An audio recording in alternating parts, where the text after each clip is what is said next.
I guess we'll get started. They'll come wandering in. We're in the middle of several different press conferences and all, but we'll be sure that they get the information that y'all provide. I'm Dina Titus. I want to welcome you to our subcommittee. We want to talk this morning about the Disaster Recovery Reform Act. I guess it's typically known as DRRA. You are the major stakeholders. You've been dealing with this act. You know more about it from firsthand experience and on the ground than we do, and we want to hear from you. We invited Fema, I want you to know that, to participate in the roundtable. They declined, but they sent some members of their intergovernmental affairs team here so they can hear what we say, and we will definitely be following up with them. Could you identify yourselves in the audience? Oh, yeah, thank you. All right, thank you very much. We believe that this act has been transformative. It's come out of disaster. That's usually the way it works. We are reactive as opposed to proactive, but these are some of the most striking changes probably since Katrina, first major set of amendments to the Stafford Act in half a decade since Sandy. So we want to be sure that we're doing it right. I think the roundtable this morning is going to be informal, but we want to answer 3 questions. What's FEMA getting right in the implementation of DRRA? What's FEMA getting wrong? And what do you and your organization think would be some ways to more effectively change the course and correct some of the problems? We will have other members here to ask questions, but I think maybe we'll just start, if you'll go down the row and introduce yourselves, the organization you're with, and just kind of tell us what maybe the highlights of what you want to see changed or what your wish list is, or maybe the number 1 or 2 things that you're concerned about. You don't have to give us a whole big formal testimony, and we'll open it up to questions and just conversation if that is okay with you. All right. We'll start with you, Mr. Secretary. Thank you for being back before this committee after a sojourn in a different direction. We're glad to see you. Madam Chair, thank you so much. I appreciate it. And first of all, on behalf of the Build Strong organization, I want to thank you, particularly your committee, for the work you put in on this. This is, I think this is one of the most transformational pieces of legislation as far as emergency management is concerned that we've had, like you said, since the post-Katrina Emergency Reform Act came out. So I appreciate very much your diligence. I appreciate you holding this roundtable. It's going to mean, I think, mean a lot to us. I'd also appreciate the format you set up, so I don't have to read all this stuff.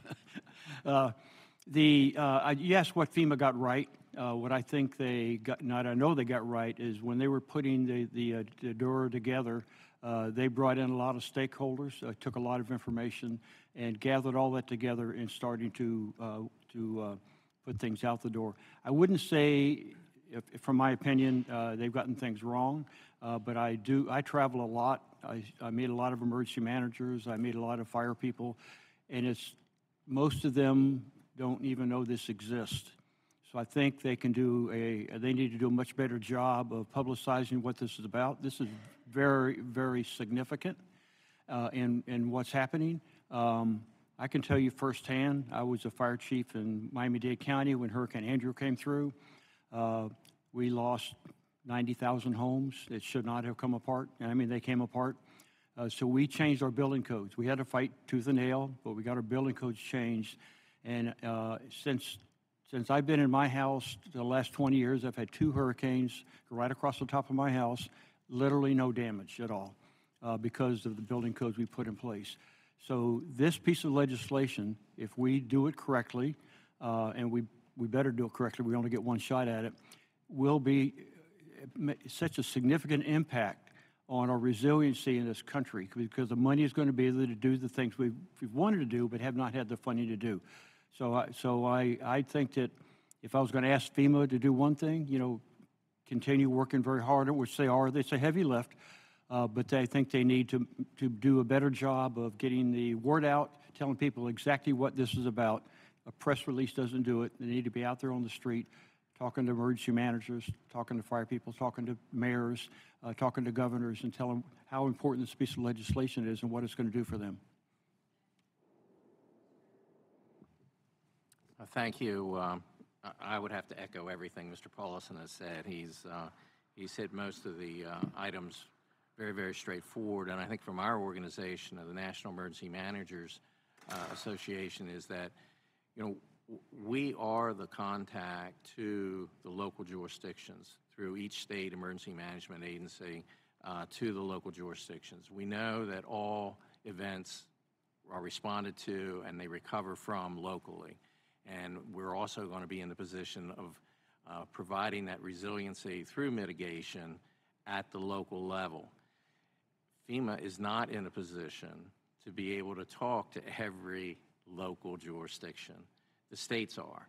And they need to open up and work a little bit closer with us, maybe drop some of the bureaucracy so that we can sit and discuss openly what it is we really can do to push this forward. It's a tremendous opportunity, and I know in our state alone and talking with some of the other state directors, they're out discussing it with their local jurisdictions.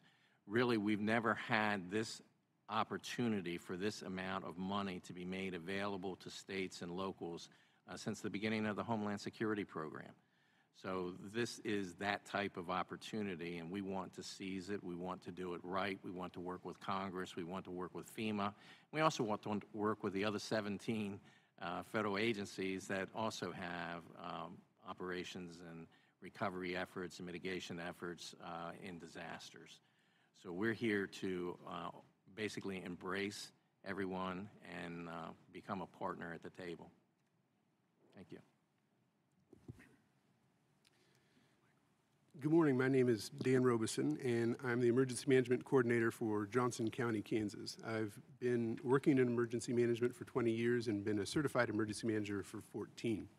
I'm here today as a representative from the USA Council of the International Association of Emergency Managers. What I think is most important about DRRA is the same thing that was important about Syria and Pekimra and the Stafford Act, is that we continue to improve. We continue to look at what we've done in past disasters, identify what we need to do about risk, and work together to address it. In my community, we continually refer to the first sentence of our disaster plan for people's awareness, and that states that Johnson County is vulnerable to disasters. And those 6 words are the genesis of everything we do. And it's because we are at risk, and what we do about that risk matters. And what's so uniquely important about DRRA is that it addresses a very specific element about risk, and that is that it costs, and that there are costs associated, and we have to deal with that and cope with those costs in one way or another. And the question has always been, how do we want to do that? How do we want to deal with these costs?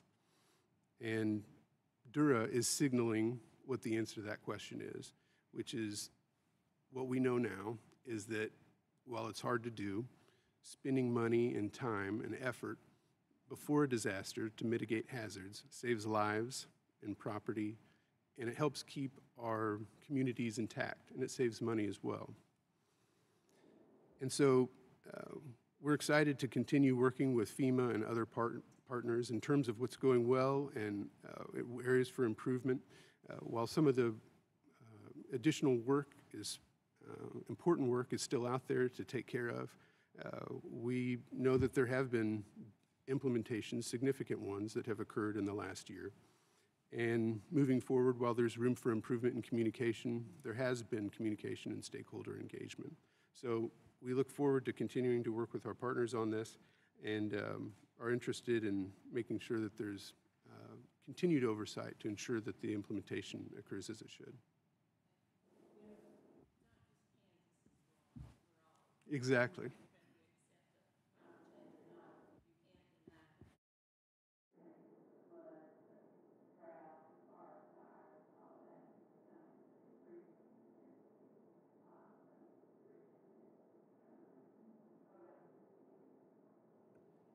Dr. Wesley Bissett with the Texas A&M Veterinary Emergency Team, and I very much appreciate the opportunity to be here and talk about the animal side of things. Certainly, you know, when we think about the people that are here on this panel and priorities, we understand that animals are never the highest priority. They can't be. It's human life and human welfare, but animals are important. And in all honesty, you can't take care of your highest priority if you're not taking care of the animal piece as well. It's the role they play in our lives. You know, a lot of positive has happened since Katrina and Rita on the animal side, but we have a long way to go. And I think certainly, you know, FEMA has made a tremendous amount of progress over the years. I know I personally have had the opportunity as the director of the State Veterinary Medical Resource, and our ability to interact with FEMA and interact with the USAR network has all been very positive. But I think that there are things that can be done better, and the thing that I think specifically I'd like to visit about is basically there was authorization to create federal veterinary medical response teams at colleges of veterinary medicine. That has not been funded to this point, and I think it leaves a tremendous vacuum. The reality is that whenever you look at many local and even state governments, they really don't have the capacity to deal with the animal piece. And so a strong federal presence, I think, is important, and I would argue that the current model that's used hasn't been particularly effective.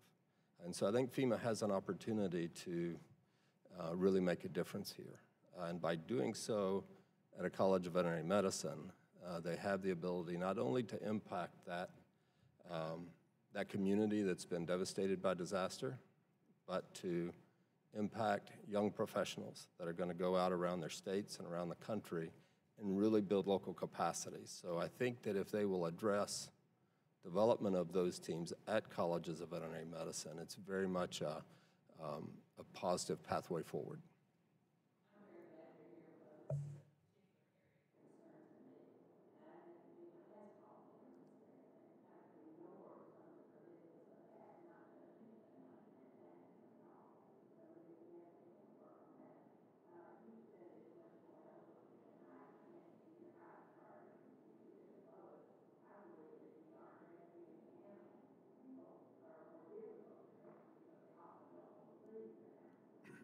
Most definitely, people will make those decisions that ultimately at times will cost them their lives. Another piece of that is that whenever you don't have that strong capability there to meet that animal need, it creates a vacuum. And the vacuum is filled with the self-deployed, and we've seen where what that leads to is movement of animals away from impact areas. The one thing that I've learned across, we're up at 19 deployments now. The one thing that I've learned, the most important lesson, is the role those animals play in the recovery of the people. I've seen those reunions. I've been part of those reunions. And in all honesty, I tell our team members we're in the business of hope because whenever you put that unit back together, they're taking a step forward. And I've heard so many times, Doc, everything's going to be okay. And I've listened to their stories, so it matters. Hello, thank you again for inviting me. I am Lindsay Holman. I'm with the National Association of Counties.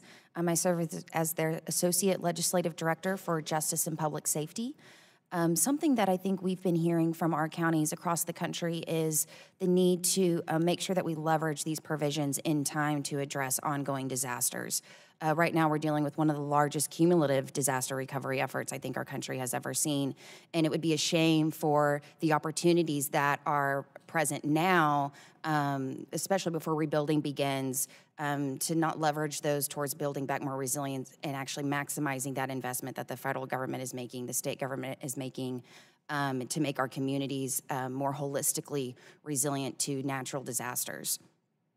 One thing that we would really like to see is more implementation at the ground level where disaster recovery is actually happening.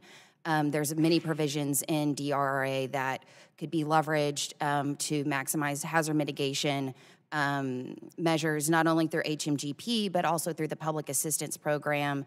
And I think it would be very interesting to see the regions actually demonstrate how they are implementing this and rolling it out to the local level. As we heard earlier, there's a lot of local emergency management and first responders that aren't actually aware of many of these provisions that have already been rolled out. So I would just say, take consideration to just because it's on paper doesn't mean it's happening. And I think we would love to see the regions actually demonstrate the outputs and the results from ongoing and current disaster recovery and preparedness efforts on this. Thank you. Good morning. Good morning. I'm Jeff Thide with State Farm Insurance, and I'm here today representing the National Association of Mutual Insurance Companies. State Farm's a NAMIC member, and NAMIC is the nation's oldest property casualty insurance trade association, whose membership includes 1,400 companies. State Farm is also an executive committee member of the Build Strong Coalition, in which NAMIC is a founding member. As we see on a daily basis around the nation, now is more important than ever to ensure we are doing all we can from a federal perspective to save lives by hardening homes and communities before disasters, and we commend the leadership of this subcommittee for holding today's important discussion. Like the others have already commented, we want to be, through NAMIC and Build Strong Coalition, a partner with Fema and see them succeed with the implementation of the DRRA. We also realize that there is a general lack of knowledge of what DRRA can do, and the communication for that and awareness campaign should be put forth by FEMA as efficiently as possible. One main concern that we have is NAMIC urging FEMA to implement DRRA cost share incentive component. The enactment of DRRA followed the huge milestone signing into law the first ever federal incentive for states to adopt and enforce stronger residential building codes. That was an incentive. The provision was originally in the DRRA but pulled out and signed into law February 2018. Would allow states to receive 10% more federal money after disasters for increasing resiliency. This has been the major sail that Build Strong Coalition had erected when they started, is getting the incentive for states to adopt statewide building codes and have them enforced effectively. We're concerned about the delay in implementing that, and then the priorities that FEMA might have that might not be along the intent of what Congress expected of adopting up-to-date model building codes as a priority. Thank you. Good morning, Chairwoman Titus and Ranking Member Meadows. I'm pleased to appear before you today on behalf of the 140,000 members of the National Association of Home Builders to share our views on DRRA, especially as it relates to affordability, code adoption, and code development. Our specific issue is related to the term "the latest published codes." We feel that there's some misinterpretation that could be with a direct definition of latest published codes. Our concern is that states will be encouraged to actually adopt them immediately rather than their current cycles that they're on. There's a 3-year cycle, 6-year cycles that many of the states are on, and then they won't have the ability to amend. These are critical items for the states. And subsequent codes have matured greatly from the 1990s and the 2000s, most notably in reaction to Andrew Hurricane and the Northridge earthquake in 1994. Over the past few code cycles, the changes have been less dramatic. We would like to classify these editions of the codes as modern and should be considered resilient as they are already.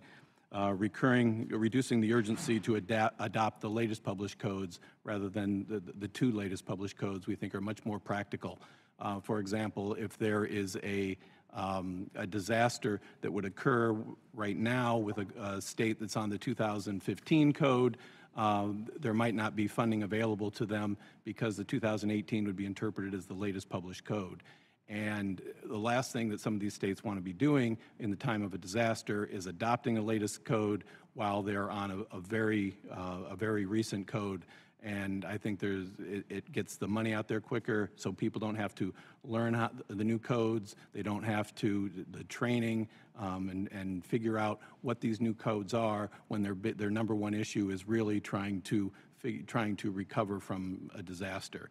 And then there's also issues with amending the codes at the state level, which are critical. You know, the code development process, which I'll refer to as the I codes, because generally they're adopted basically as the primary building code in every state in the United States, is produced on a 3-year basis, but it's adopted. It's developed as a model code, and when it goes through the adoption process, we have.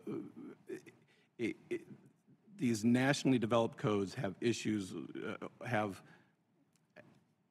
they're, I'm sorry, they're developed nationally, but there's some specific issues at the state and local level that maybe aren't considered during the code development process that are important at the adoption process. So states should always be able to make these local amendments that are critical to them, that are important for their specific needs. Right now, there are 11 states that don't have code adoption at the state level. They have them at the local level, and there's a variety of ways that states are adopting them. So some are adopting them on a 3-year basis, some are on a 5-year basis, some are on a 6-year basis. So there's a whole variety of adoptions at the state level and different methods that they use. So to us, it's very important that we take those into consideration when you're putting these restrictions of latest published codes. And I think it should be universally understood that it's 2 code cycles, and there should be an ability to adopt or amend at the local level during the adoption process.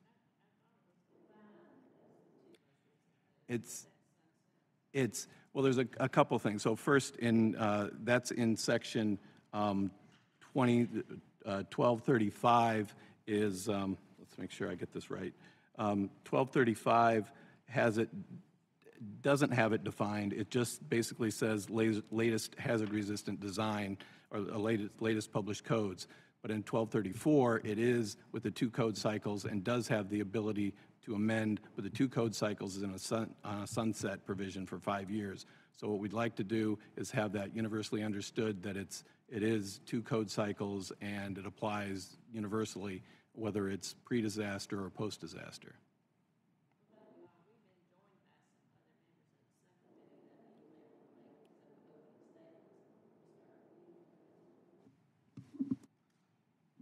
Thank you, Chairwoman, and thank you for coming. You know, this is such a crucial issue for people in my community, for us in Florida overall. I represent the Florida Keys and Miami-Dade County, and we have so many different parts of moving parts as it pertains to mitigation, resilience, funding. And I have to say, you touched my heart with that story about animals, because we have a lot of seniors who live in my district who have animals, and it's exactly what you said. They don't want to leave because they don't have a place to leave their animals. So that just poses a greater risk for my area. But one of the issues that I've been dealing with, which I think it touches most of you in this panel, is the National Flood Insurance Program. And FEMA has been, I think you're postponing the mapping system. And if you can talk a little bit about that and how that affects the insurance, the National Insurance Agency, as you're mapping, if you're following that as well. And also the Home Builders Association affordability is a huge issue for us in South Florida. So if you could just talk a little bit about that, I would really appreciate it. The flood insurance program that FEMA manages, it needs to be, I'm sorry, Dave Paulison, I'm the former FEMA director. Yeah, and I'm here for Bill Strong, but the flood program needs to be totally revamped. And I think everybody understands that. It's not actuarially sound. Every time we have a big event like a Katrina or a Wilma, or where we have a lot of flooding, they end up borrowing money from the Treasury Department just to pay the bills.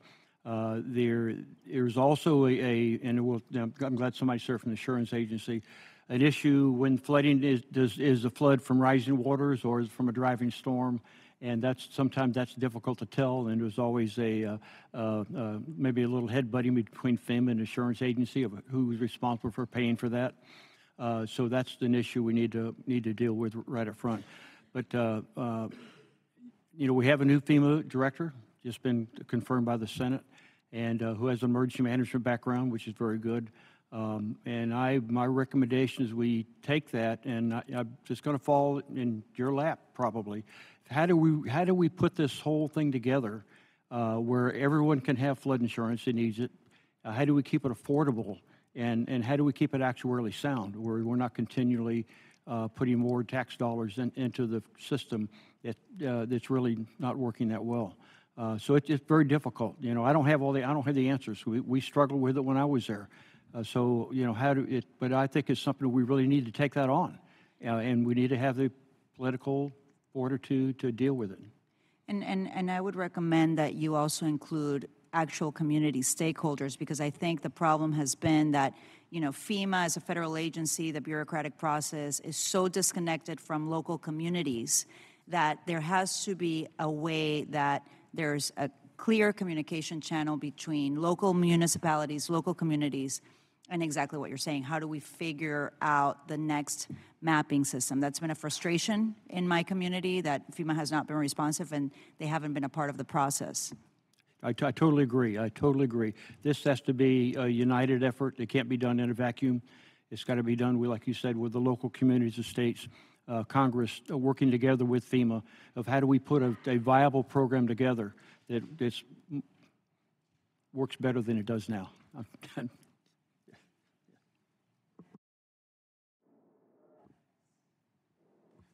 I would just say from our activity on the mitigation side, we're always supportive of activities that make buildings more flood resistant.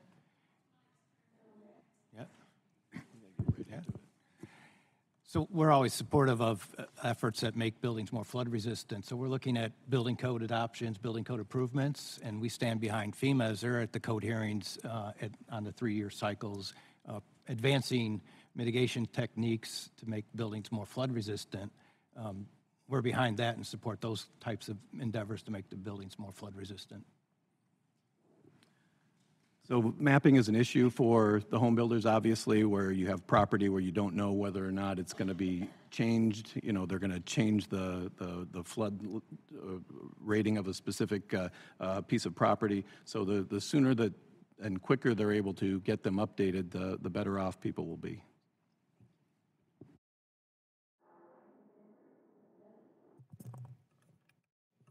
Thank you, Madam Chairman. I apologize for being late. Had another meeting that I was trying to get free from. I thank you all for your input. I'll be very brief. I'll probably ask more questions as you go along. My big concerns is I can put it in 3 buckets. The first bucket is I'm tired of addressing this over and over again with a bureaucracy that never changes.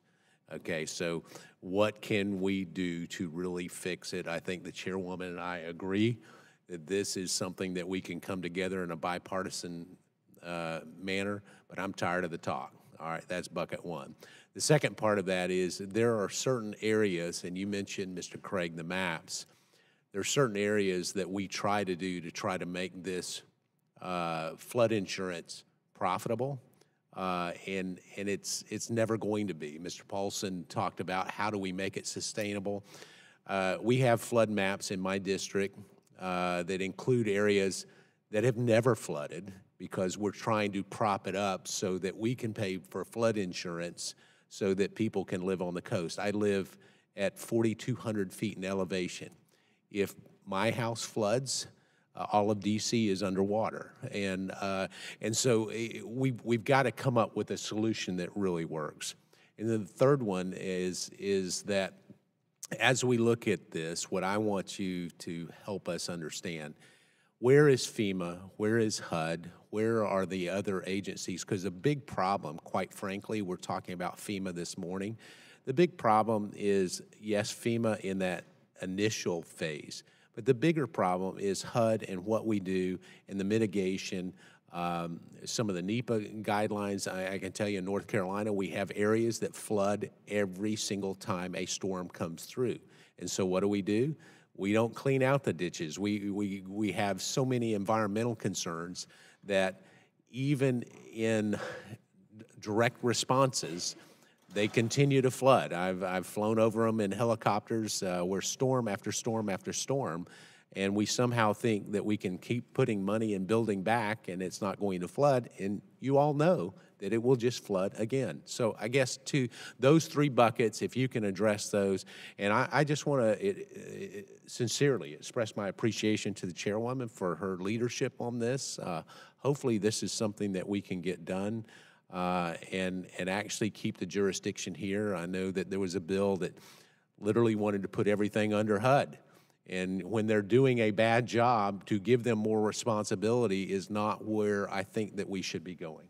Thanks. I described very similar buckets before you got here, so we are on the same page. Thank you. Ms. Davis, did you want?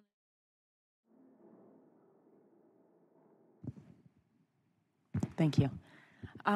Well, one of the things, I don't actually have a very long opening statement, but I do want to thank Mr. Robeson for being here from Johnson County, Kansas, which is in the district that I represent.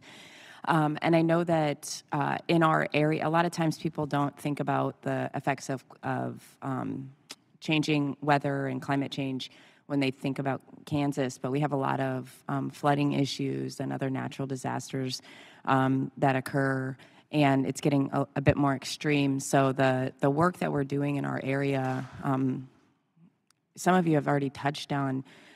One is getting the word out. So I'd be curious to hear from folks a little bit about ways that we can help with that, or that FEMA can help get the word out, because we held a roundtable on emergency management and disaster relief. And we had stakeholders from the faith community, from FEMA, from some of the local law enforcement and that sort of thing.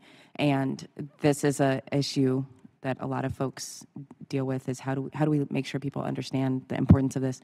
And then second, on the building codes, if you could speak a little bit more about the importance of updating the building codes, but also how we,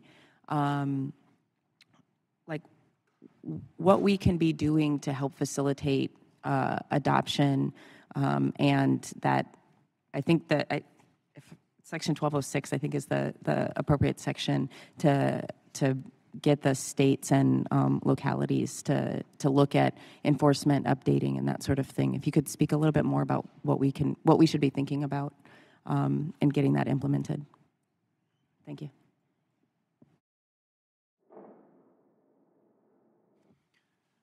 I'd like to comment, I guess, maybe on several of those points, as well as back to Mr. Meadows' point.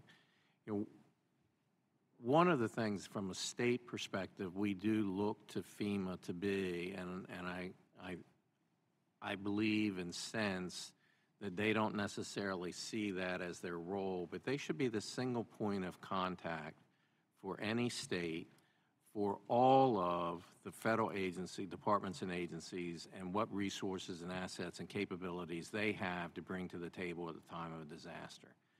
We should not have to shop in any way, shape, or form. They have gotten better with that through the years, but their capability in that could be strengthened, and I don't know, their authority needs to be strengthened so that, I know in my state, when my governor declares a state of emergency, I have the authority to look at a secretary of the transportation and say, you will do this. Well, FEMA should have the same type of capability at the federal level and be able to bring all of those programs together. And I think and then they too need to work on that, in that I think there's confusion with that and their role, not only from FEMA headquarters, but also with the different regions. Some regions may be more receptive to that and other regions aren't, but I think that's something that they could work on internally. The other area, going back to communications again, and how to get the word out, and I almost beg FEMA and beg you to use the state emergency management agencies as the single point of contact in the state, and force us to get that information out, and to get that information out to not only our local jurisdictions, our local governmental organizations, but also our state agencies. But then the piece of this that we kind of don't probably focus on as much as we should, but it's really the private sector and the volunteer organizations. They have an opportunity with this, particularly with the cost-sharing opportunity, to really become involved in their community. And when we have a disaster, and many times I know in Maryland, and we don't have the type of disasters that Florida has experienced or Texas has experienced, but we really depend on the private sector and the volunteer organizations to come in and basically rebuild a community.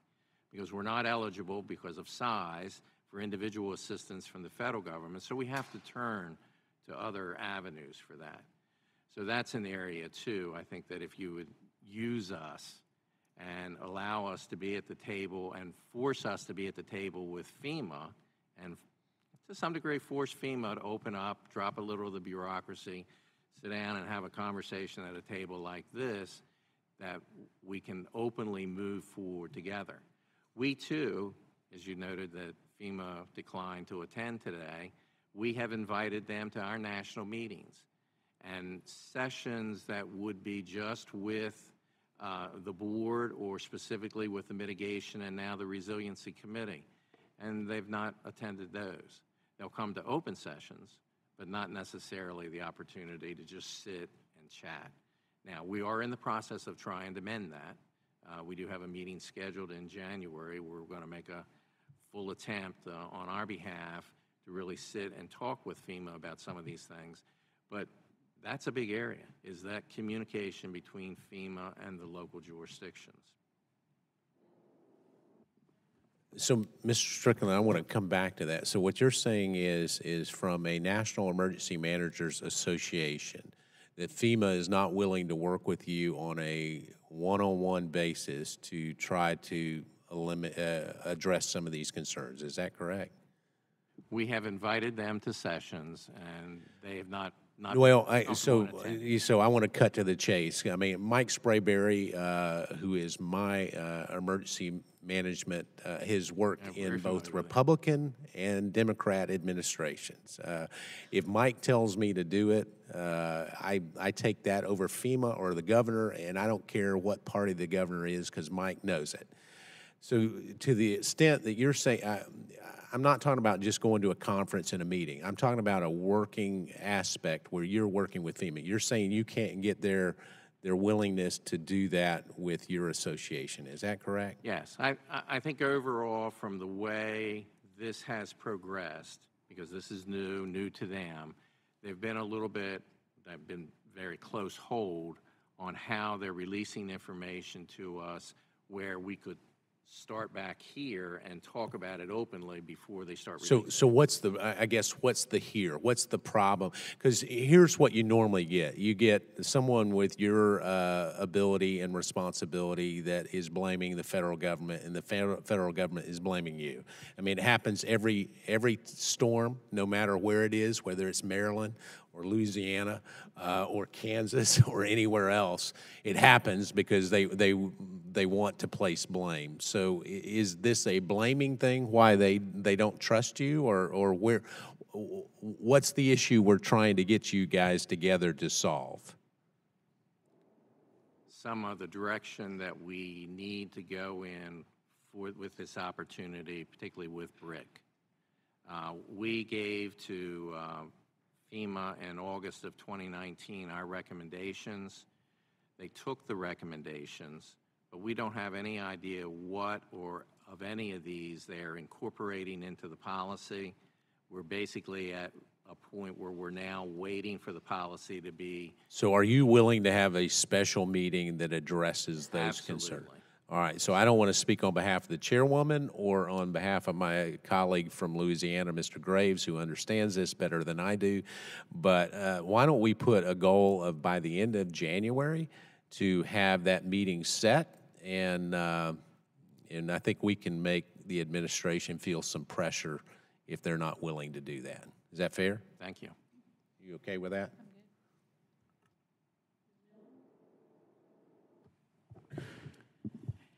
Thank you all for being here today. I am from West Virginia, and we obviously have geographical issues because where people place their houses, not everybody can be up high. Most people are down low, and we've had severe flooding many times. From your experience, what do you think is important characteristics for the resilient infrastructure projects that I can take home? Do you have any good suggestions? Any of you?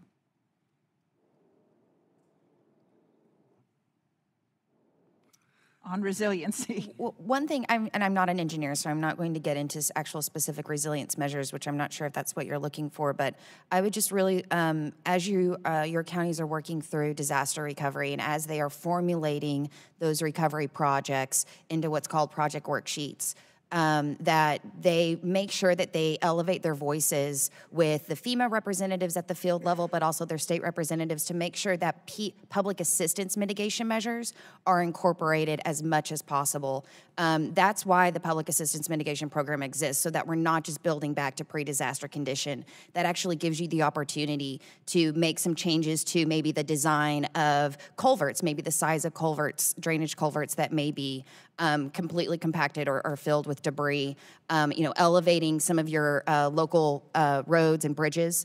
That can also be something that is worked into, but a lot of times those measures are discussed at the state level with FEMA, and then those decisions are made and kind of passed down to the county level. But a lot of times counties aren't aware of the mitigation measures that they can ask for through public assistance. And I would really like to see more utilization of that specific program where you can just go ahead and get it done. That's good, because we have had severe damage to several counties. Does anyone else want to? Yeah, let me answer that also. For me, resiliency, we can't necessarily stop disasters from happening. We can do a lot of mitigation to lessen the impact. But how quickly can we get back to some type of normalcy? That's resiliency. Can we keep people in their homes? Can we change our building codes where the homes survive whatever catastrophic event? Is it a hurricane? Is it a tornado? Is it a flood? If we can keep people in their homes, that means they don't have to be in shelters. So that's a burden off of the local government not sheltering people. If we can get grocery stores, banks, and gas stations open, that solves 90% of our problems. And so what can we do to make sure those types of infrastructures are going to survive the catastrophic event and can get open the next day? That to me, that's what resiliency. How quickly can we bounce back from whatever type of event we had? I was just out in California, and where the 2 weeks ago, were in some of the areas where the wildfires were, and to watch that community pulling together and bouncing back and trying to get back in their home, get the lots cleared, get the streets cleared. They're really working very hard to get back to something that's normal. So that, to me, that's what resiliency is, and that's what this piece of legislation, to me, is going to allow the states and the local communities to do. Can we fortify homes with some of these dollars? Can we raise the bridges? Can we raise the roads? Can we do something to stop flooding? That's why this is so important for us to get it right this time, because we're not going to have a second chance to do that. So I think you can take that back to the bank. And also getting our private sector involved. We've tried in the past, and we haven't done a great job of it. We want to give somebody a contract to do something. Oh, you can't do that. You got to bid it out. Let's get rid of some of the bureaucracy. Let's let the private sector get involved. When I took over FEMA, FEMA was operating with a 1950-style logistics system. I mean, it was terrible. We couldn't track our trucks. We had no idea where they were. We didn't know where supplies were. I brought in people from UPS, I brought in people from FedEx, and I brought in people from Walmart and Home Depot to work in our office to help us resolve that issue. So getting that private sector, and they did it for nothing. They just volunteered the time to come in. But having a formal process in place where we can get the private sector, because they've got the resources. The resources are not at the local level, they're not at the federal level. They're at the private sector. That's where all the infrastructure is. So that's what we have to do to make this really work. Do you have any updates or thoughts on building code changes? The majority of our building codes are done like in 2015. And how do we go about updating the building codes? In my opinion, it's got to be almost a consensus type process. Everyone needs to be involved. When we changed our building codes in Florida, particularly South Florida after Andrew, we made sure we had everybody on board. It wasn't something we could do in a vacuum. The home builders had to be there. We had to have our local elected officials in there. We had fire people involved, emergency managers involved, all of our building code people involved, sitting down together. Why did these homes fail? And what can we do to make sure they didn't fail again? And we changed our building codes, and we did it that way. So, you know, that's why this piece is so important about the building code part of it, of giving states an incentive to have a statewide enforceable building code to make sure that whatever we rebuild is going to be built to the standard that we have in place today. I'd like to leverage off of that in the memo announcing the meeting today. There's 2 studies in there that reflect the value and the benefit of updated building codes. It shows the 2015 building codes that are in place return to $6 for every dollar invested. And then you move to the 2018 code. The study showed that you returned $11 for every dollar invested in resilient construction, meeting the minimum building codes. We've got a great process in place with the International Code Council and their consensus process of updating codes.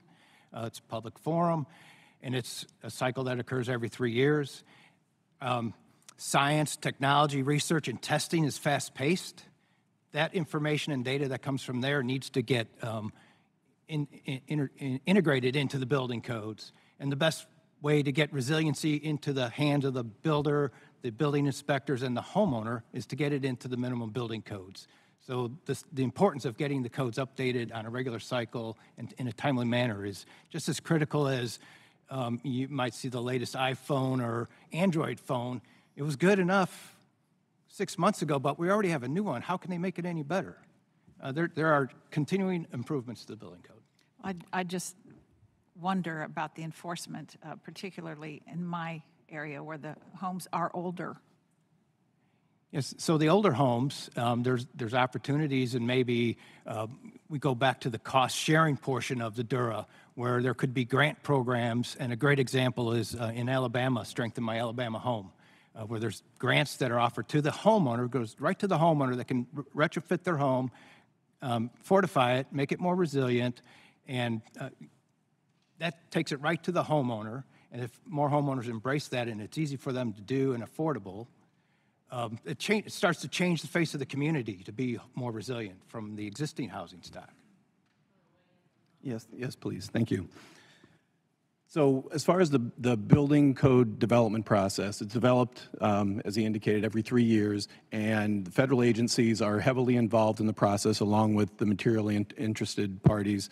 So HUD is there, FEMA is there, DOE is there. So there's a variety of representation of the federal agencies as well as National Association of Home Builders and probably the majority of the people that are on this panel. So there is a process for the code updating, and if there are specific issues, that's the opportunity to vet your concern with a proposal, and like I said, federal agencies are heavily involved in that. In addition, so one of my concerns on the mitigation saves reference that he just made, there's a lot of misuse of some of those numbers, and I'm just asking people to be a little bit careful. So the 11-to-1 goes back to no building code, or I'll call them ancient building codes that are 20, 30, 40 years old, or no building codes. So and then that leads into retrofitting existing buildings. NHB has taken on what we're putting together a bunch of tech notes, basically saying here's some low-cost, affordable ways to improve the resiliency of a property. And we have about 25 that are in the hopper right now that we're working on. We're also working with FEMA. We're working with ICC and IBHS. So we have a variety of organizations we're working with, and we want to kind of brand these and put them out there. And if there could be some funding that would go along with that to try to retrofit existing buildings, we think that would be a great opportunity. And it would mesh well with these low-cost solutions to try to improve resiliency of existing homes, which, in our opinion, really is the issue. The codes, what we're calling the modern codes, maybe the last 3-4 cycles, we're calling them resilient.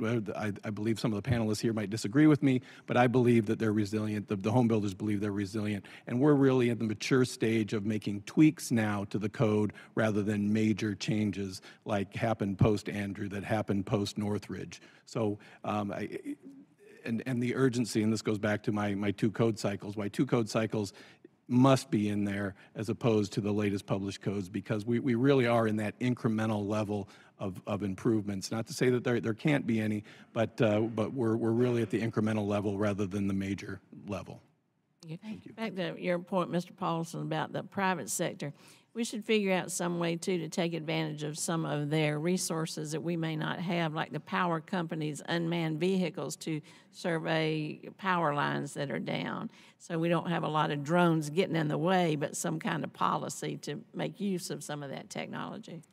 Yeah, I totally agree. I was in California last week and working with Cal Fire, Cal OES, and PG&E, and some of the issues they have with the power lines, so being able to clear that brush around it. Florida Power and Light does a really great job of taking care of the power lines in Florida, and Duke Power does a great job, but some of them don't do as good a job. And you're right, there needs to be a way to deal with that, because, when those power lines go down, one, people are out of power, and two, we saw what happened in California, started massive fires that we have to deal with. So it's definitely an issue. I'd like to go back to Mr. Strickland, if you don't mind, the comment he made earlier about having one, I call it a belly button, one place for people, for the state emergency manager, for the governor to go to for all of that. I testified in front of this committee last year when we were putting this stuff together, and that was one of the comments I made. FEMA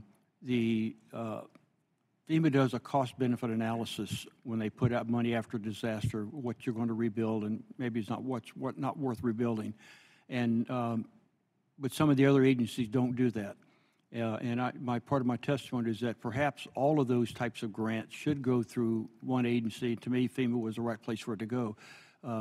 And so I'm just supporting what he said. A governor should not have to go, a state emergency manager should not have to go to 10 different agencies to find out what's available for them to rebuild their city or state. And it should be one place to go to get all, one-stop shop kind of thing. So I do want to support what he was saying. Yeah, that was a good comment.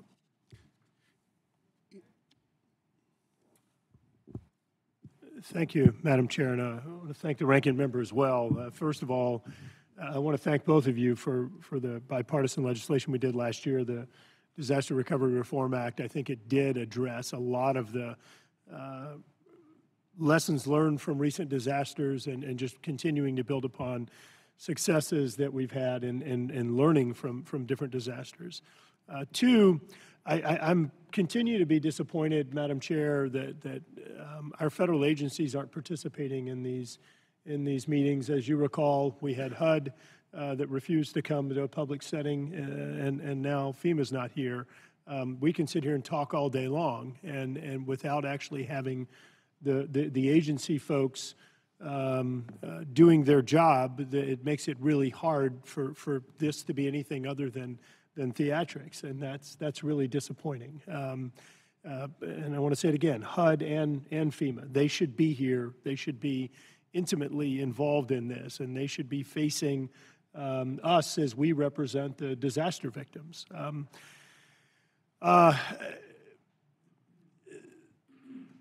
The comments, Mr. Paulson, thank you for your service and for your comments. I think you're exactly right. Represent South Louisiana and going through numerous disasters.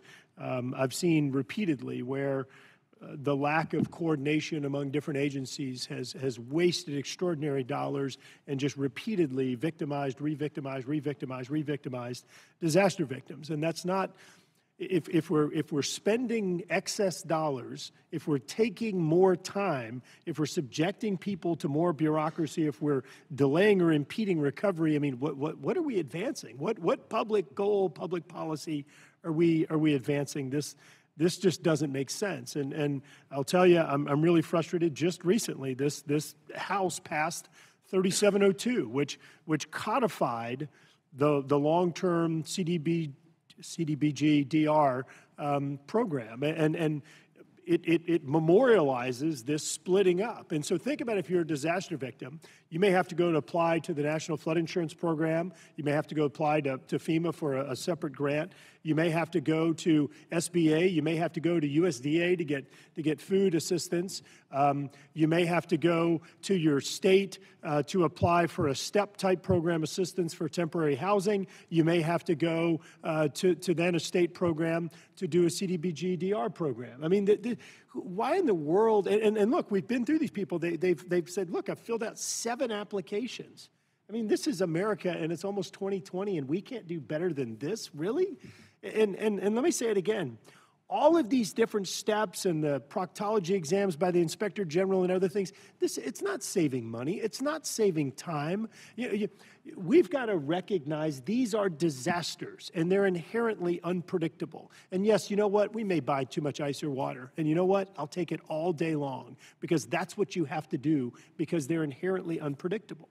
We seem to have lost focus on the fact that these programs are designed to address disaster victims. And looking at these things through the eyes of the disaster victims that I know Congressman Meadows and I hear from every single day. I did a Facebook Live last week, one of our efforts to engage constituents. Just last week, our disaster, our big flood disaster, was in August of 2016. I'm going to take a guess that 70% of the questions, 70% of the questions are still about people recovering from the disaster. It's more than 3 years later. This isn't okay. It's not. And look, I'm not asking for us to go and pay people 200% or waste money. All we're doing is we're trying to get the money that's already appropriated to the disaster victims. And this whole process is just really incredibly flawed.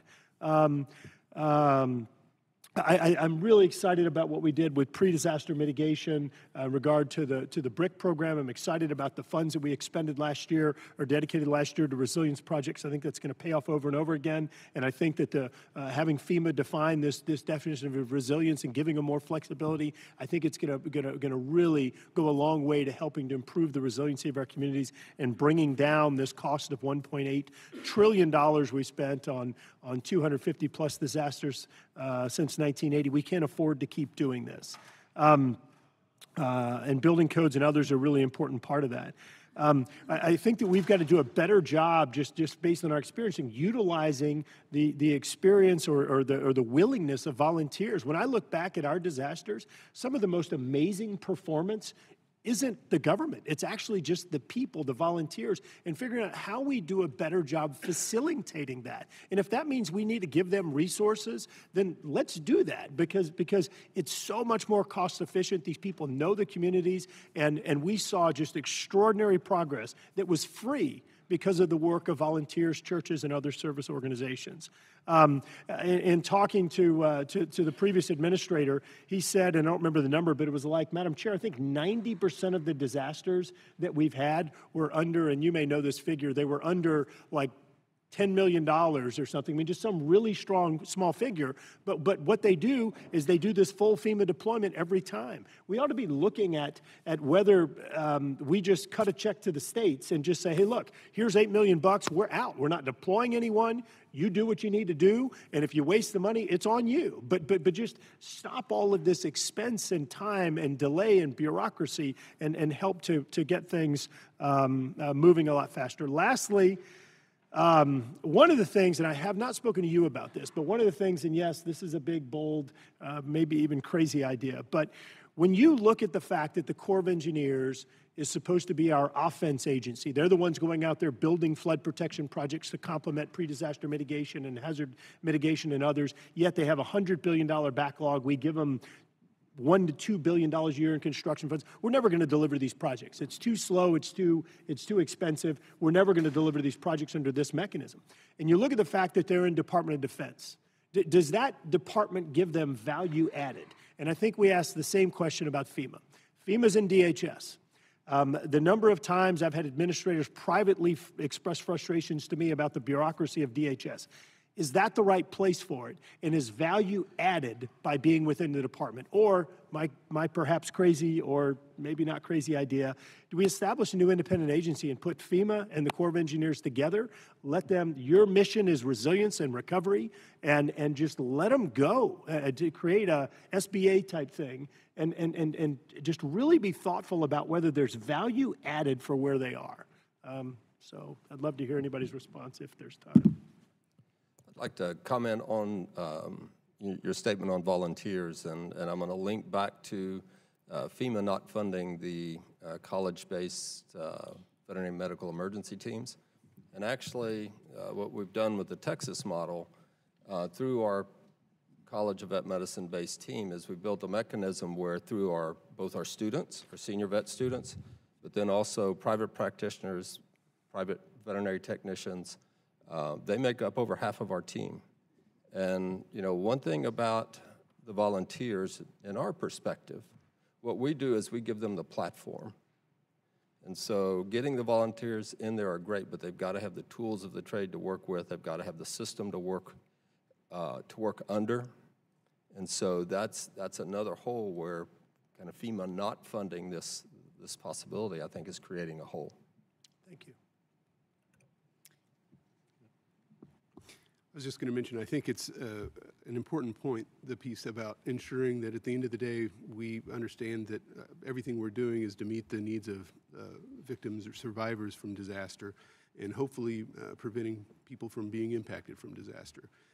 And the point about making sure that FEMA is able to address all hazards, that's a priority as well.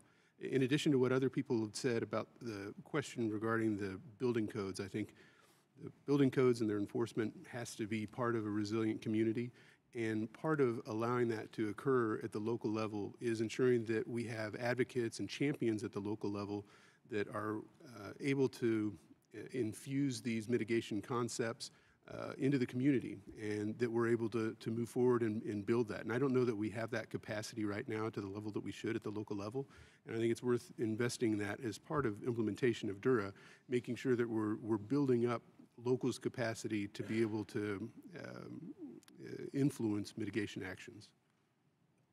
And from the county perspective on that, I would just echo Director Robinson that we need to build up that local level. So emergency management performance grants are so important to building that foundation at the local level. For cities, counties, you know, that's how you build your training and exercises. That's how you can pay for your planning processes, which to me, coming from being a former emergency management consultant, I think the process sometimes is more important than the actual plan itself. But, you know, you really get the opportunity to share and understand the expectations with roles and responsibilities for all of your various local government agencies, but also your private sector, as well as informing your volunteer organizations. When I was in college, I was actually the lead for our community emergency response team, and we responded to an F4 tornado and set up ICS in the actual county. And that was something that little town had never experienced before. But you had people there that were trained. We were actually emergency management students that came in and really knew how disasters worked. And I think if you can expand your community and individual preparedness, that will go a long way to kind of building up that resourcefulness at the community level. In regards to the spending and the complexity at FEMA, I completely agree. I'd like to see the numbers on how much money is spent on actual disaster recovery projects versus how much money is spent on the bureaucratic side and the administrative side of disaster recovery as a whole, especially when you start taking a look at these longer-term disaster recovery efforts that take up to 20 years sometimes. So kind of seeing where that can be cut down.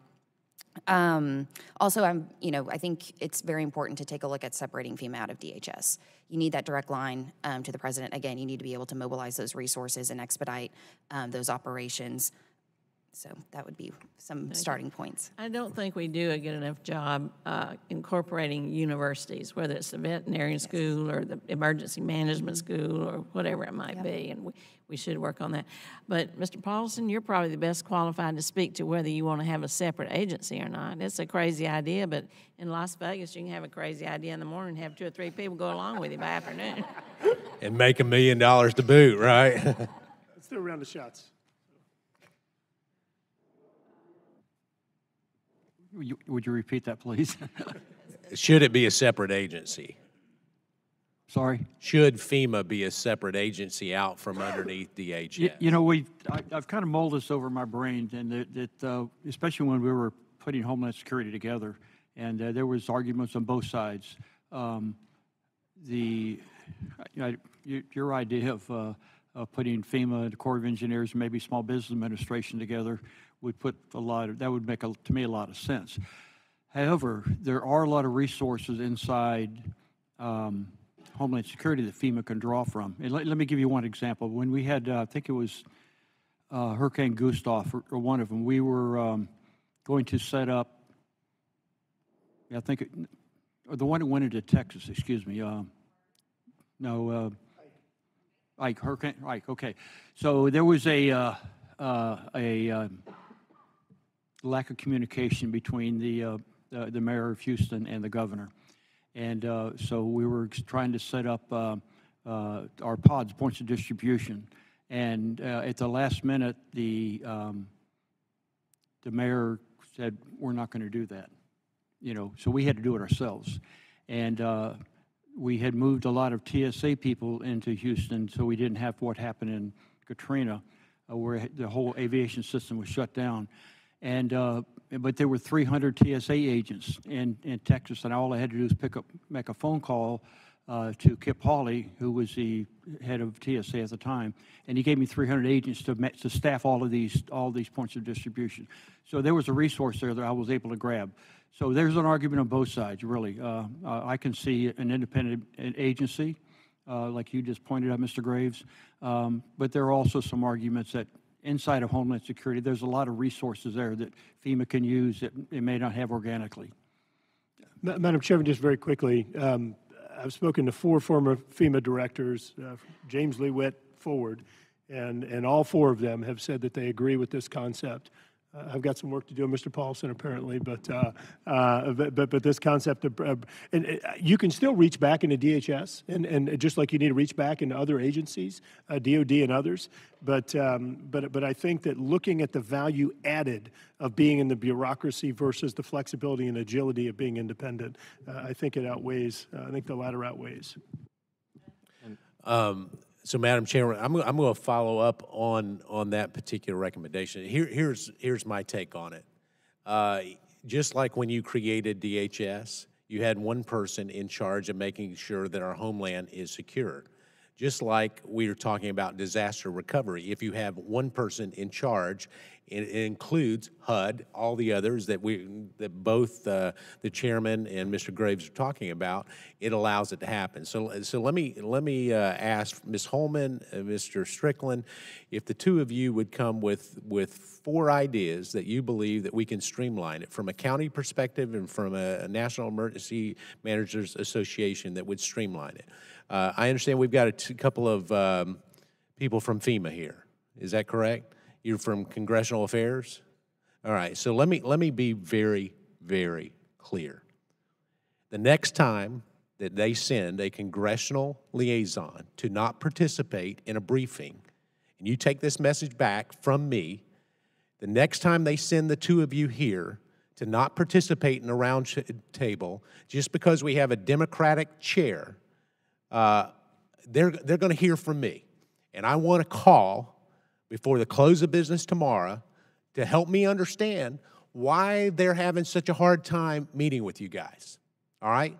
And I'm here to tell you, we're going to get to the bottom of it. Either you're going to have a meeting with these folks or find another job. And I know it is not your fault, but you need to take that message as succinctly and as aggressively as it's meant. Do you understand? Thank you. I'd like to hear from you too, because I know that there's been a recent study where almost 1 million people in Texas live in coastal areas without building codes. So you might want to have some comment about that. Sure. Thank you so much, Chair Titus. Of course, I'm in Houston, where we have some of the strictest building codes in Texas. But of course, we are subject to all kinds of different disasters. And I think you might have been talking about Rita, which was right after Katrina, because I was looking back at the years and the evacuation question. But we've had Rita, we've had Ike, we've had Harvey, and we've had 3 500-year floods in 3 years in a row, some of which didn't even register up here because there is so much happening across the country. And so I think, we appreciate that every disaster is different, and we try to learn our lessons from each disaster. But I do think there is a palpable sense of frustration that we are reinventing the wheel each time. And I agree with a lot of what I heard my colleague, Mr. Graves, talking about just this frustration that why is it so hard to go through the process, the recovery process? Why do you have to submit 7 different applications? And one of the things that I'm focused on is how do we make this a more efficient and effective process for the disaster victims, right? It isn't obvious to them. It isn't obvious to anybody.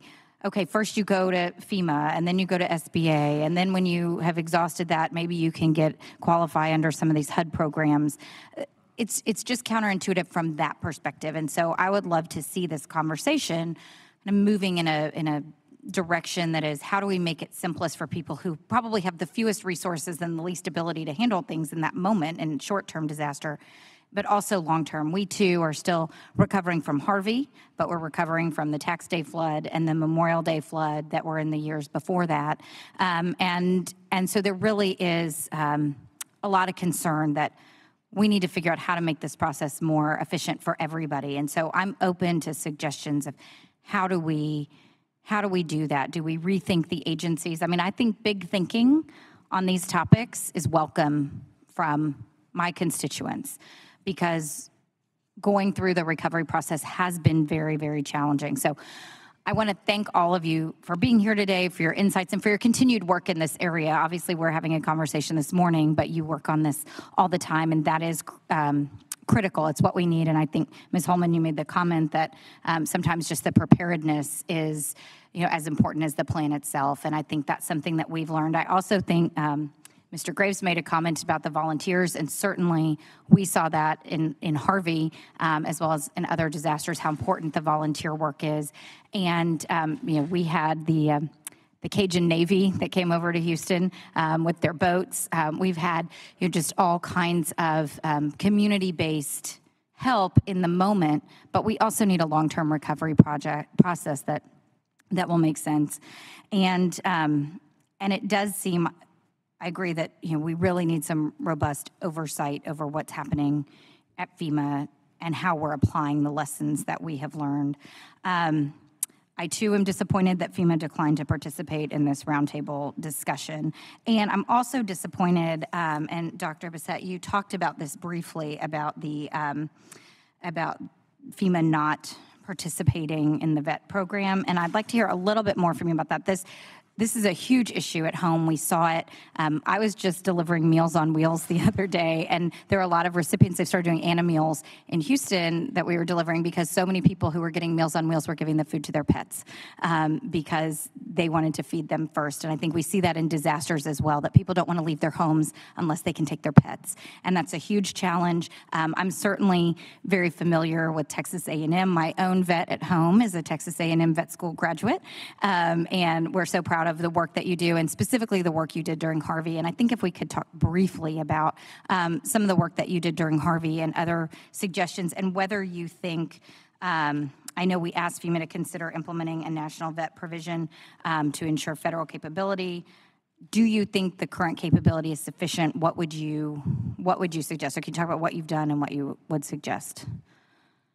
So the Texas model, and again, we were fortunate in that the state bought into what we're doing a number of years ago. We're in our 10th year, and it is developing not only that response, but that preparedness capability around the College of Vet Medicine. Like I mentioned, it provides an opportunity to bring together not only faculty, staff, and students, but the private sector into a response resource. And it's desperately needed, because if you look at most local jurisdictions don't have a strong veterinary medical component as far as part of they're not employed by the jurisdiction. You've got small business people, but you have a jurisdiction that very often cannot commit to paying for those veterinary medical services, and so it goes absent.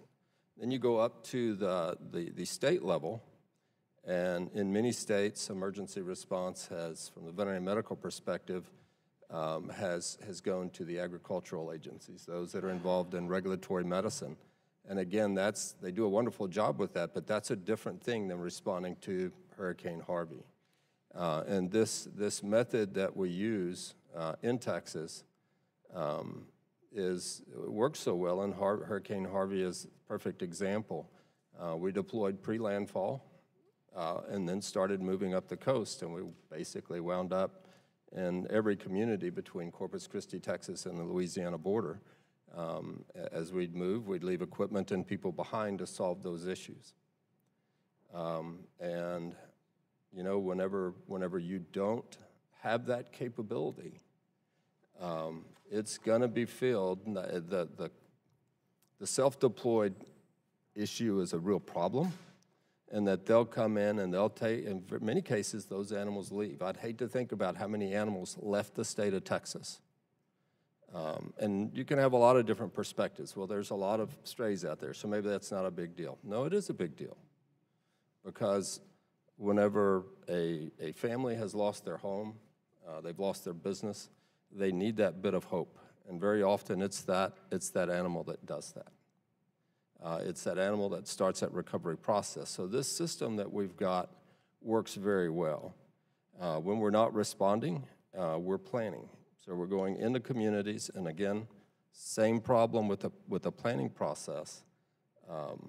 We have the opportunity, basically our system, we take students around the state and go into jurisdictions, and we assist them with animal-focused emergency planning.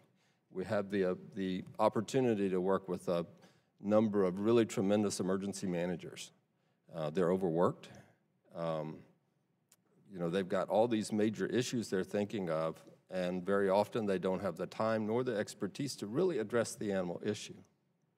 And so this system, like we've built at Texas A&M, works so well because you're building that local capability. And the reality is, and we were in Hurricane Harvey, as we were deploying, there was a tremendous difference in communities that we had helped planned and those that we had not been to that community yet. And we had to basically start over from scratch. So it's really important to provide that structure, and we can do that.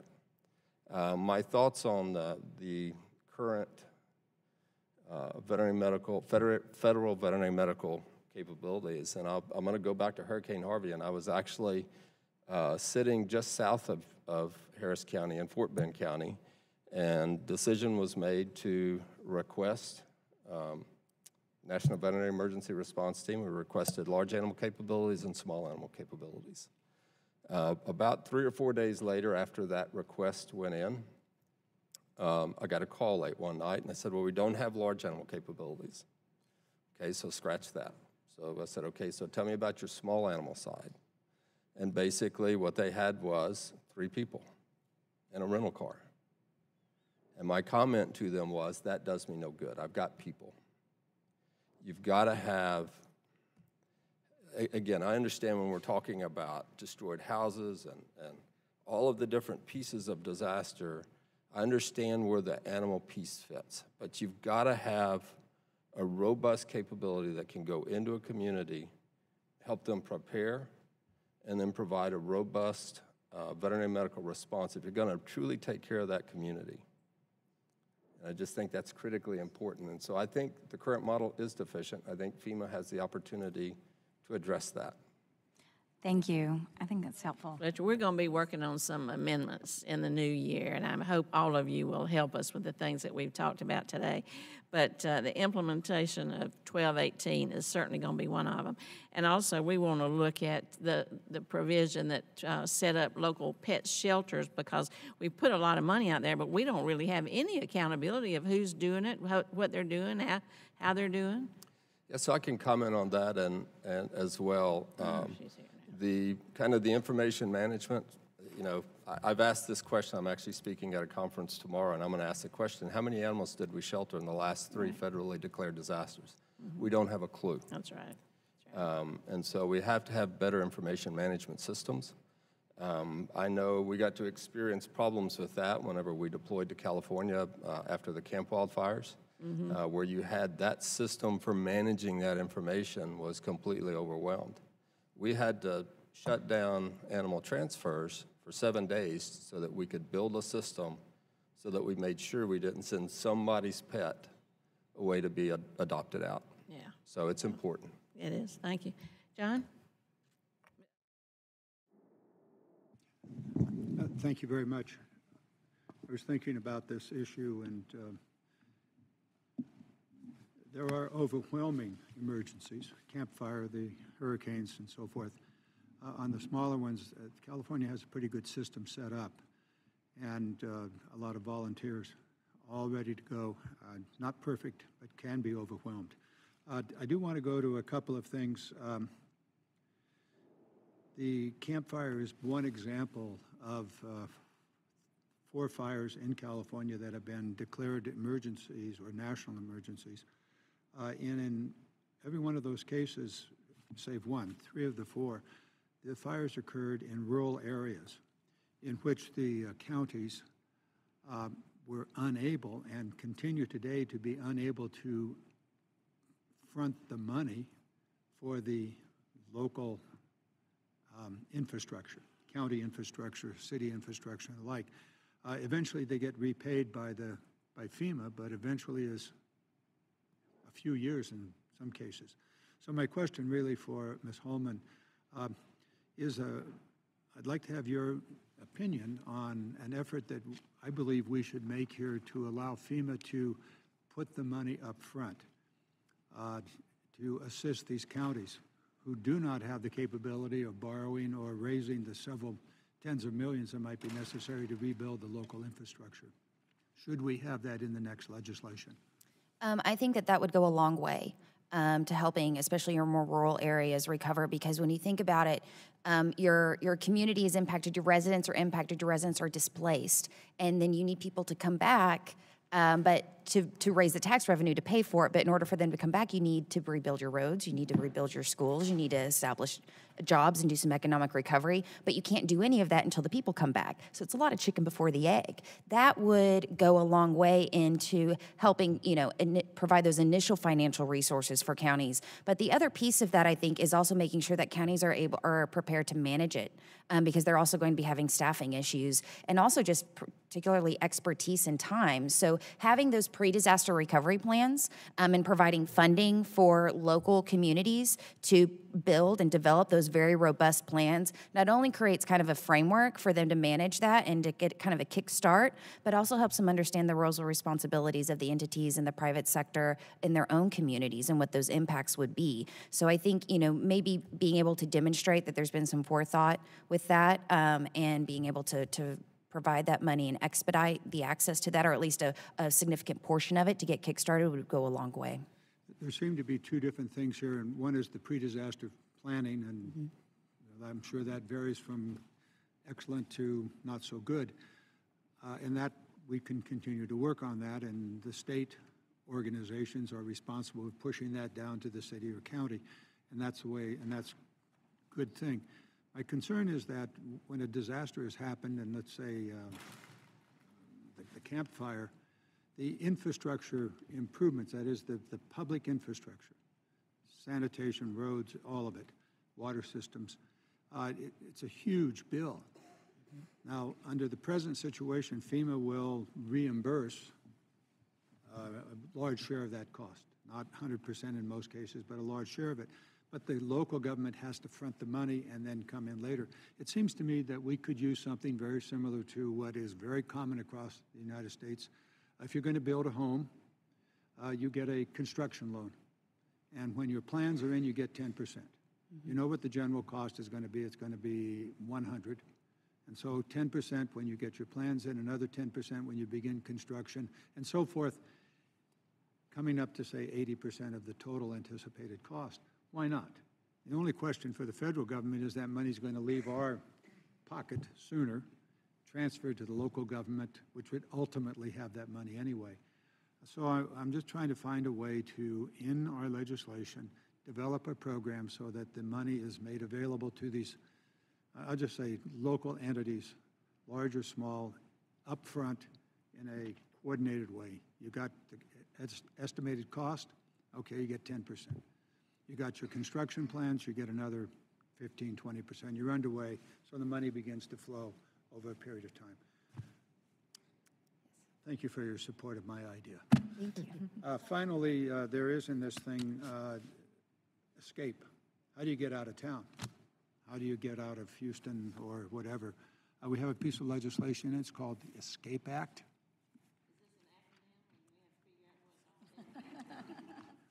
Yes, and I don't remember what E stands for, let alone what the P is. But the ESCAPE Act is designed to develop some money up front in the sort of along the hazard mitigation. Well, one of the hazards is how do you get out of here? I'm working with our friends from Massachusetts, something about Cape Cod. There's one road out. There was two roads out of the camp area, Paradise, and so forth all across the area. So the escape routes. Thank you.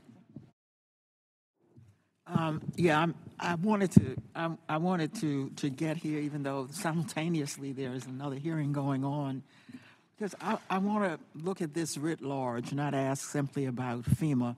And the reason I look at it this way is that when I see FEMA today, I see climate change. And my district, the nation's capital, is located on two rivers, the Anacostia and the Potomac. We have seen, this is the nation's capital, the capital that the world looks to. We have seen, and I guess this could go to Mr. Strickland, there could be others of you who have words here. We have seen floods that went all the way to Constitution Avenue, the archives. I'll go to Mr. Strickland. Maryland, of course, is deeply implicated, but you could see whole sections of this nation's capital underwater because of climate change, and I need to know whether or not, what are the biggest challenges in the National Capital Region in disaster preparation to keep this fast-coming emergency from overtaking us first here so that the whole world can see that you can't even keep your own capital above water. Start with Mr. Strickland, if you have any, I appreciate that. Words of wisdom for us here. I do sit as part of the Homeland Security Executive Committee for the National Capital Region, and we're really, we do focus on an overall preparedness for the region from an all hazards perspective. So we're not exclusively terrorist related, but we are all hazard. And with that, Virginia, DC, and Maryland have looked at mitigation projects that we could do together from a regional perspective. Again, that comes back to putting together a really good application that shows a good cost-benefit ratio and return on investment that we can submit to FEMA. With this pre-disaster mitigation becoming BRIC, we're going to have more money that we'll be able to compete for. And one of the items we do want to shoot for is working with the district as well as Northern Virginia on some of those areas. I mean, do you see them all flooding again, for example? And we see areas in Maryland and Virginia that are flooding the exact same way. Are we prepared to keep them all from flooding and the archives from flooding again? I mean, are we, what should we be doing to make sure that we're not overtaken by another flood catastrophe right here in the center of the federal enclave? Well, that's, again, as we move forward with this opportunity with BRIC, is that we'll end up having money available with technical assistance to come in and help us make assessments and be able to put together good projects that'll compete for the money that's available. One of the things that the National Emergency Managers Association has suggested to FEMA with this policy as BRIC comes out is that there be a base amount given to each state and the district and the territories so that we can address, without going through a competitive national basis, some of these issues that truly are local. Again, that was in our recommendations to FEMA. We're waiting to see how that kind of shakes out in the policy. Thank you very much, Madam Chair. Yeah, thank you. Well, thank all of you very much for being here. It's been quite informative. I think you can tell from the comments by the members, including the ranking member, that we have concerns. We were very proud of this bill. We worked, all of you, very hard on getting it through, and now we just want to take advantage of the word that I think every one of you used at some point or other, the opportunity that it provides. But we will be looking more closely at this, and we'll look at your recommendations. We may have some amendments in the new year, and I hope you'll all continue to work with us as we move those forward. Thank you very much. Thank you.